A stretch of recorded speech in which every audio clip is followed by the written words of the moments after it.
Kasus pedofilia yang memangsa anak-anak di bawah umur semakin marak di Sumatera Selatan. Polisi mengamankan seorang pria yang diduga pelaku pedofilia akut terhadap seorang anak laki-laki. Pria tersebut terdeteksi saat Subdit Cyber di Treskrim Polda Sumsel melakukan patroli cyber. Pria berinisial T ini diringkus tanpa perlawanan sama sekali.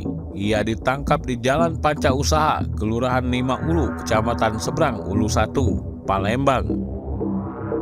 Dalam aksinya, tersangka mengiming-imingi korban akan membelikan saldo top-up game online dengan syarat korban mau menuruti keinginan bejat pelaku.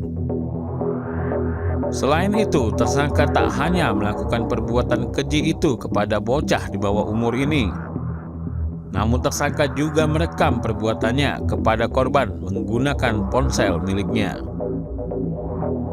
Dari jejak rekaman inilah polisi berhasil mendeteksi perbuatan tersangka kepada korban berdasarkan IP address yang digunakan tersangka untuk mentransmisikan video atau foto pornografi terhadap korban.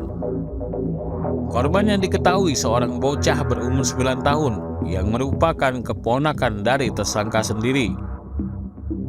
Kini tersangka masih dalam pemeriksaan tim penyidik cyber di Treskrim Polda Sumsel untuk dilakukan pengembangan lebih lanjut.